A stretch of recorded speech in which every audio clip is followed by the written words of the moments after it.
Olá, meus amigos, um dia de muita paz para todos nós. Hoje, exatamente 25 de abril de 2022, estamos nós reunidos para estudarmos a obra Revista Espírita. Nós estamos no mês de junho de 1860. Hoje iremos estudar sobre conversas familiares de além-túmulo. O trabalho será conduzido pela nossa querida Carla e o nosso querido irmão Alan. E assim já agradecemos a Deus, a espiritualidade amiga, por mais essa oportunidade. E pedimos, Senhor, a Tua inspiração e o amparo de que tanto necessitamos para uma melhor compreensão da obra. Graça te damos, Senhor.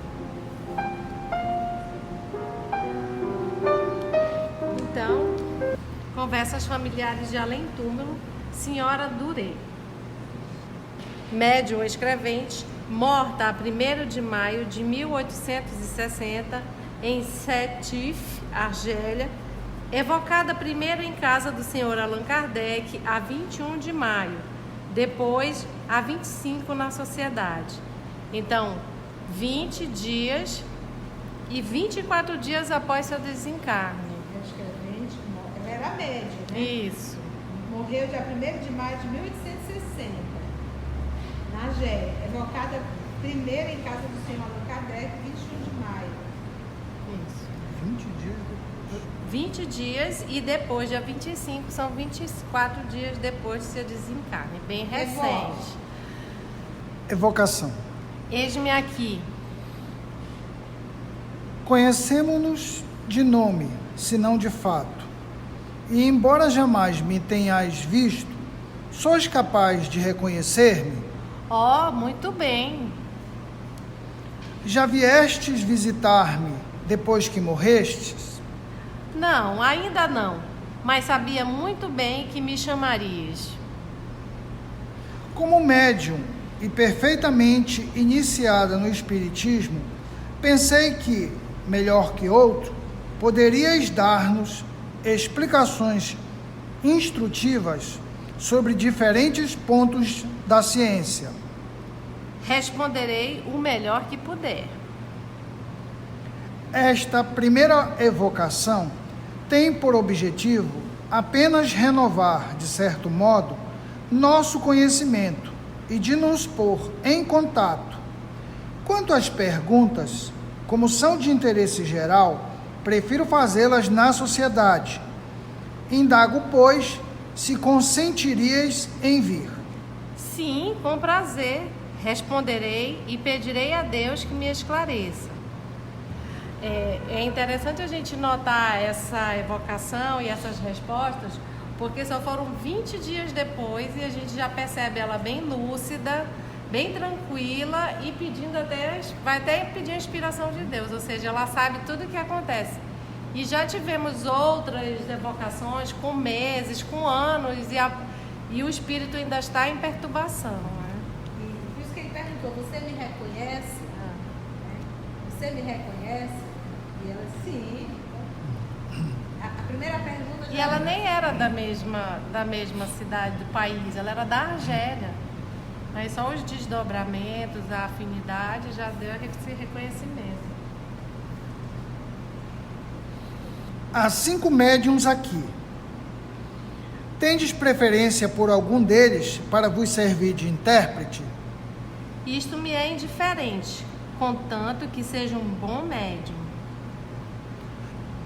Como médium, fostes enganada alguma vez pelos espíritos em vossas comunicações? Muitas vezes. Há poucos médios que não o sejam mais ou menos. Aqui é interessante a gente voltar lá para o estudo do Livro dos Espíritos, né? pelo estudo, pela disciplina e o discernimento que o médium tem que ter para participar das sessões, para distinguir o que é uma coisa e o que é outra. Né? Livro dos Espíritos no canal. Tem uma nota. No dia seguinte, a senhora Doré manifestou-se espontaneamente e confessou pesar por não lhe terem feito maior número de perguntas na véspera. Me chama. Tinha que ser mulher, né? Ela queria falar, queria responder. Se não o fiz, como disse, foi porque as reservava para a sociedade. Queria tão somente assegurar-me se podia contar convosco. O que se faz em vossa casa também é dado para a instrução da sociedade. E muitas vezes é útil aproveitar os instantes em que o espírito quer se comunicar, pois nem sempre as comunicações lhe são igualmente favoráveis. Quais as circunstâncias que lhe podem ser favoráveis? Há muitas que conheceis, mas é preciso saibais que isso nem sempre depende dele. Por vezes, necessita ser assistido por outros espíritos que podem não estar ali no momento. Então, a gente já teve aquelas comunicações que o espírito está lá, mas São Luís está junto, tem um espírito dando apoio, como o caso do danado também, ele estava acompanhado, não podia ir sozinho, né? Considerando que viestes espontaneamente, devo supor que estás num desses momentos propícios e o aproveitarei, se quiseres. Dissestes ontem que muitas vezes fostes enganada como médium. Vedes agora os espíritos que vos enganaram? Sim, vejo-os perfeitamente. Bem que eles ainda gostariam de me envolver, mas vejo bastante claro agora. Não sou mais o seu joguete. Então os repilo. Dissestes também que há poucos médiuns que não tenham sido mais ou menos enganados. De que depende isso? Muito do médium e daquele que interroga. O doutrinador também. Livro dos Espíritos e Livro dos Médiuns. Poderias explicar mais claramente? Quero dizer que sempre é possível preservar-se dos espíritos maus, desde que se queira. A primeira condição para isso é não os atrair pela fraqueza ou pelos defeitos. Quanto vos teria a dizer sobre isto? Ah, se os médiuns soubessem todo o erro que cometem, dando trela aos espíritos malévolos. É no mundo dos espíritos que se cometem erros? Sim, e também do mundo dos vivos. Só voltando um pouquinho, na outra pergunta, é a transformação moral do médium que ela se refere, né? Então, quanto ela teria para falar dos médiuns? E a gente está estudando também os mensageiros, quantos faliram por orgulho, vaidade, fascinação, curiosidade. Então, ela está dando aquela chamada aqui de atenção. Qual o erro que podem cometer no mundo dos vivos? Vários. Para começar, tornam-se presa dos espíritos maus, que deles abusam e os impelem ao mal, excitando todas as imperfeições que neles se encontram em germe, principalmente o orgulho e a inveja. Depois, Deus os pune, muitas vezes, pelos sofrimentos da vida. Então, novamente, a gente já viu isso bastante lá no livro dos médiuns. Também tem os mensageiros, que exemplifica cada história de médium e doutrinador.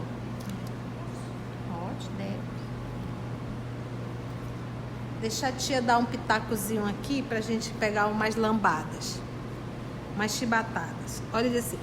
Qual o erro que podem cometer no mundo dos vivos? Ele está perguntando isso quem pode cometer esse erro? Os médiuns. Vários. para começar, tornam-se presa dos maus espíritos, tá? Presa dos maus espíritos.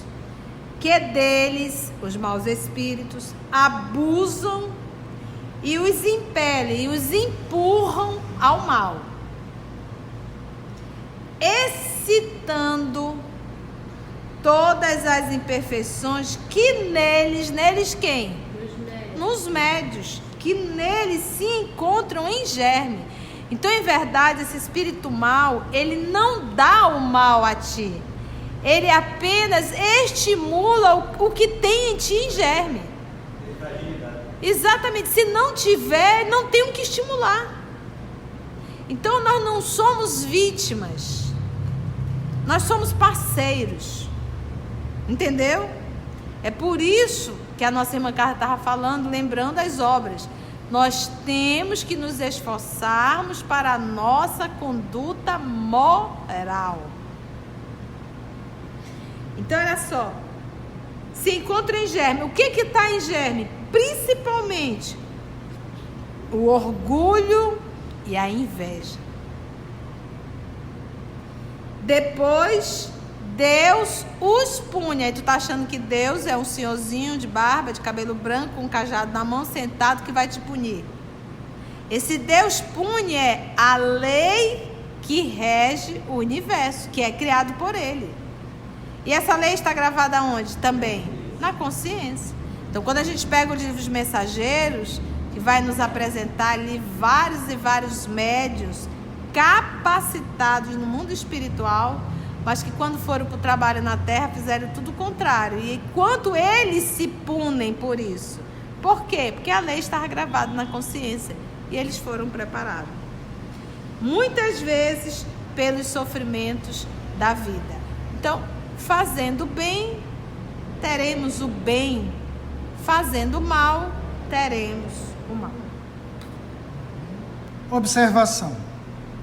Temos mais de um exemplo de médiuns dotados das mais felizes disposições e que a desgraça perseguiu e abateu, depois de se terem deixado dominar pelos espíritos maus. Daí o orar e vigiar é sempre, é todo o tempo. Mas então não seria melhor não ser médium, já que essa faculdade pode arrastar a tão graves inconvenientes? Acreditais que os espíritos maus só venham atacar os médiuns? A mediunidade, ao contrário, é um meio precioso de os reconhecer e de se resguardar contra eles. É o remédio que, em sua bondade, Deus põe ao lado do mal.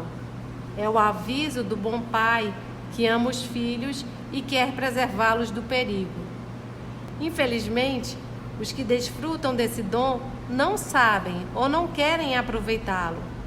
São como um imprudente que se fere com a arma que deveria servir para defendê-lo.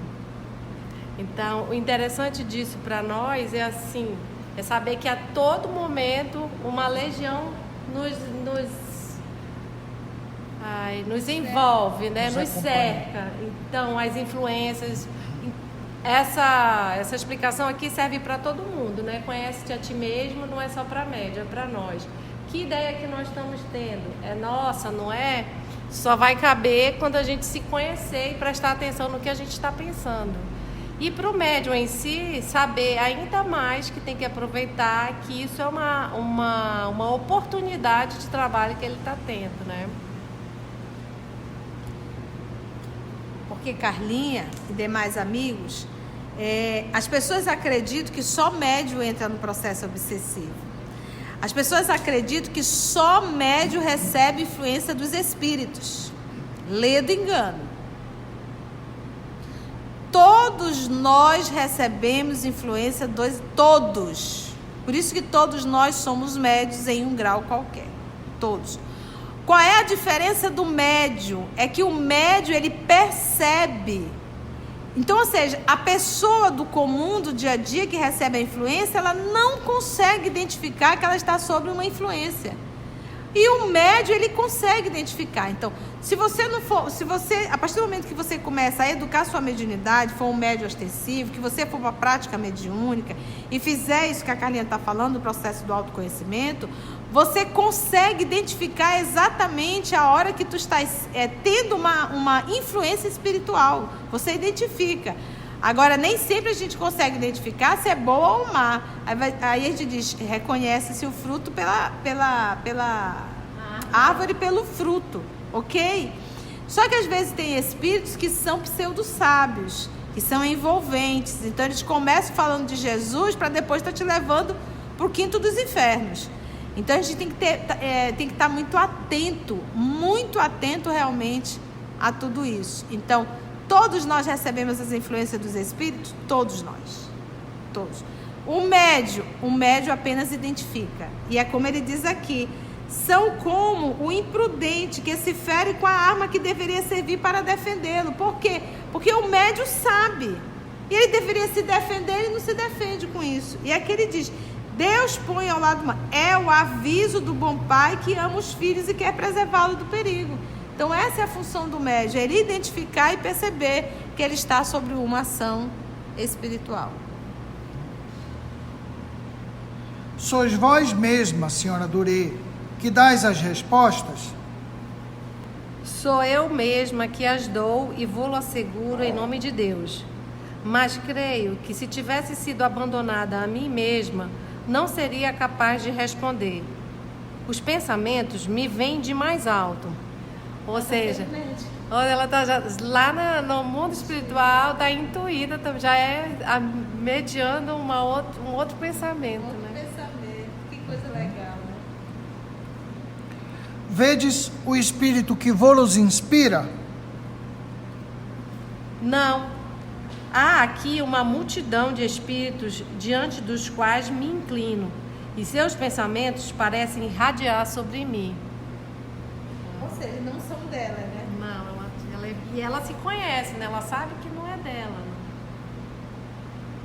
Assim, um espírito pode receber inspiração de outros, tão bem quanto aquele que está encarnado, e lhe servir de intermediário?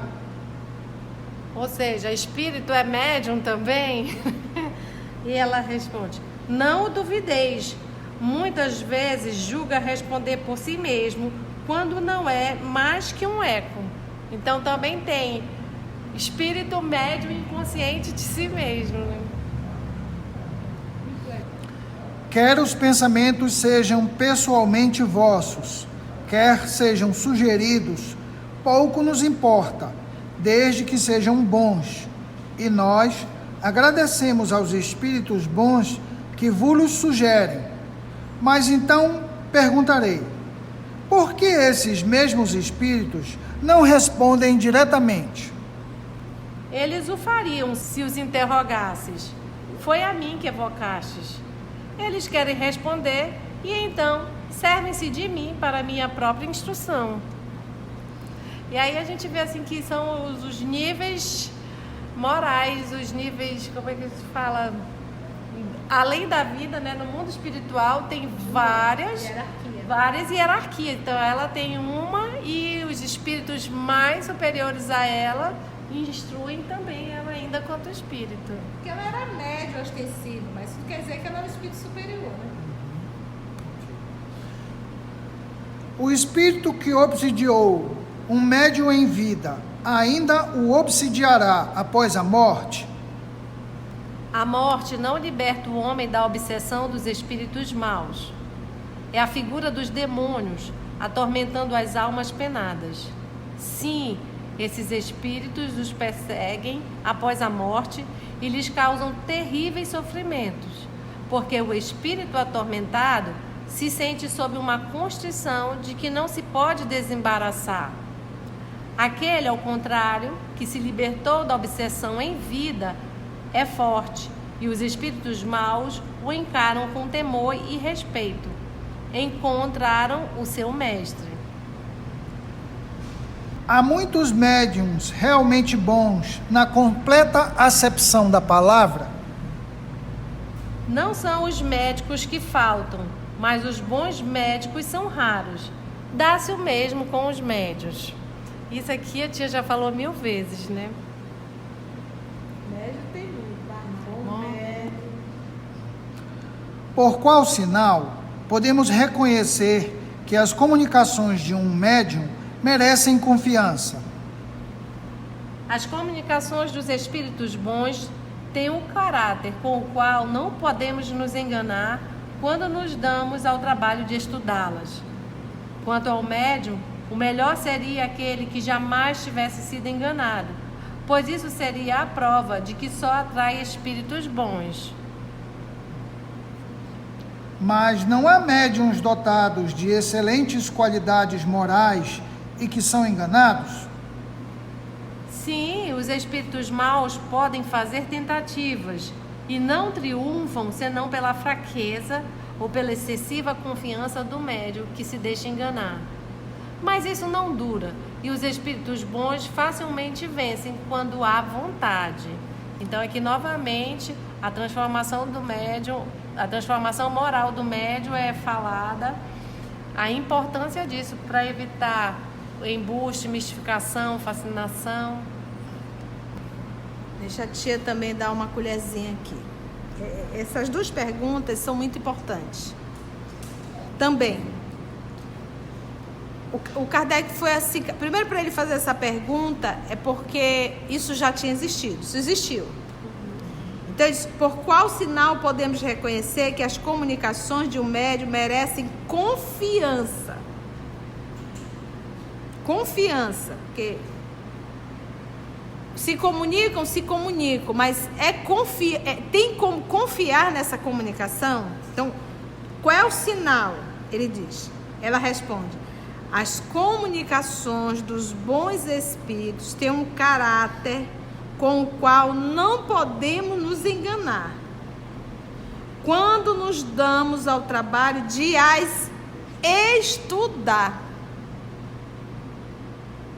Então é pegar aquele material e realmente estudar para verificar se aquele espírito que está se comunicando, trazendo lições, porque ele não está falando aqui de um espírito sofredor que você atende numa desobsessão. Ele está falando daquele espírito que quer psicografar, que quer trazer livros, que quer ser o guia espiritual da instituição, que quer começar a dar regras. Gente, a gente escuta cada regra absurda em determinadas instituições espíritas. Você diz, de onde vocês tiraram isso? Não, o guia espiritual da casa pediu.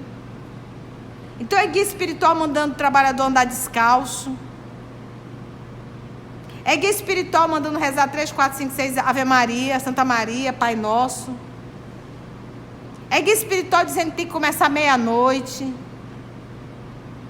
Daqui a pouco está mandando tomar banho de sal grosso. Então, critério mesmo. Aí eu pergunto, como é que eu posso identificar o erro se eu ainda não estudei a codificação? Eu não sei o erro, né? Eu não vou ter como identificar, eu não sei fazer a prova do toque para saber se a pedra é falsa ou não. Entendeu, gente? É por isso que nós temos que estudar a codificação para a gente identificar. E olha, eu vou dizer uma coisa para vocês, eu já vi esse filme. E se você se avorar a ser um detetive do mundo espiritual e se envaidecer por isso, você vai cair feio. Porque humildade e bom senso não faz mal a ninguém. Porque às vezes você estuda e você começa a ser um perseguidor. Vira um inquisidor dentro da instituição espírita. Vira um detetive. E aí esses espíritos que são inteligentes te pega e tu cai feio.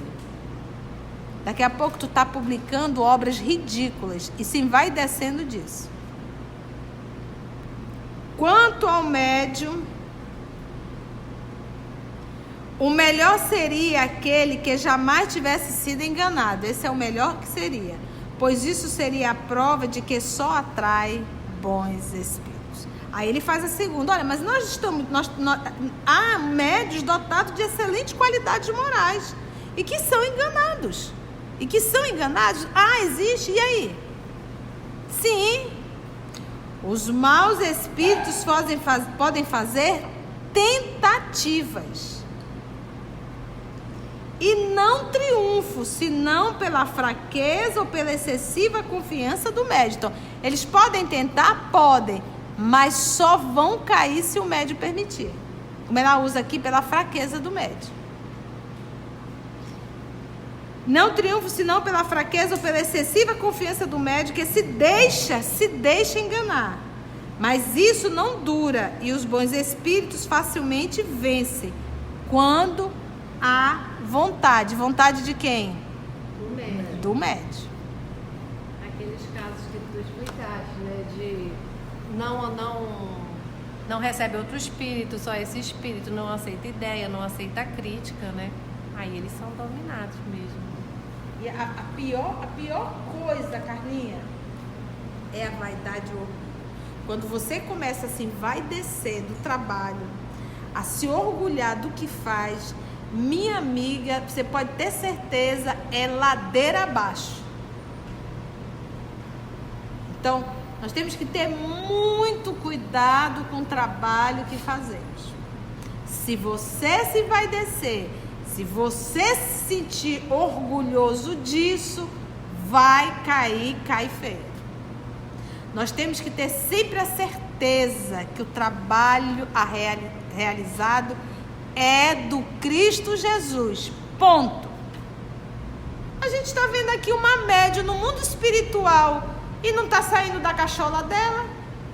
Está vindo do mundo espiritual superior a ela. Isso é trabalho do Cristo? Claro que é trabalho do Cristo. E quem que está realizando? Os emissários do Cristo. A gente só tem que aprender a ser bom médium. Então, o Chico estava certíssimo quando dizia: eu sou um capim. Um animal vem, come esse capim, nasce outro. Porque o diamante realmente, a pedra preciosa de tudo isso é o Cristo. Nós somos só o capim.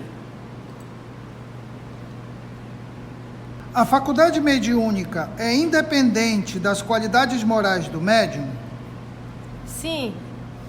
Muitas vezes é dada em alto grau a pessoas viciosas, a fim de ajudá-las a corrigir-se. Será que os doentes não precisam mais de remédio que as pessoas sadias? Os espíritos maus, por vezes, lhes dão bons conselhos e sem o saber. A isso são impelidos pelos bons, mas elas não os aproveitam, porque por orgulho não os tomam para si. Os médios viciosos. Observação. Isso é perfeitamente exato. Muitas vezes temos visto espíritos inferiores darem rudes lições em termos pouco comedidos, assinalar defeitos, expor ao ridículo as imperfeições alheias com mais ou menos habilidade, conforme as circunstâncias, e por vezes de modo muito espirituoso. A gente tem que primeiro voltar, né, na pergunta, Lisa. A faculdade mediúnica é independente das qualidades morais do médium? Primeiro erro nosso é: fulano é médium, aí você já olha para a criatura como o quê? Um espírito superior. Gente, o que é a falta de estudo? Vou dar uma cola para vocês que aprendi em espiritismo. O fato de você ser médium, estou falando de nós, os terrícolas. Eu não estou falando de um Chico Xavier, que é um espírito missionário. Eu estou falando de nós, o povão, a galera do enrolado, a galera dos rebeldes, ok? Quando nós estamos na condição de médiums, tem uma etiqueta assim: tu já está bem enrolado com a lei. Tu já está bem atrasado, porque tu esqueceu a tua essência. Viestes como médium para lembrar constantemente que tu és um espírito. Eu vou abrir um pouco a janela para te ver a tua realidade e a realidade de uma vida terrena. Para ver, criatura de Deus, se tu toma jeito. E tu ainda aproveita, utiliza esse recurso para ajudar outros irmãos. Isso é mediunidade. Isso é ser médium. É um recurso a mais para ver se a gente evolui. Agora a gente está lá, escutando o Espírito, vendo o Espírito, cedendo o órgão fonador para o Espírito falar da sua dor. E a gente sai de lá e volta a fazer tudo errado? Aí é para acabar. Então, tira essa ideia de ser médium, denota evolução do encarnado. Não, denota enrolação do encarnado. É também um devedor. Ficou claro isso? Então, a mediunidade é um recurso a mais que o papai dá para um filho que já está atrasado na matéria.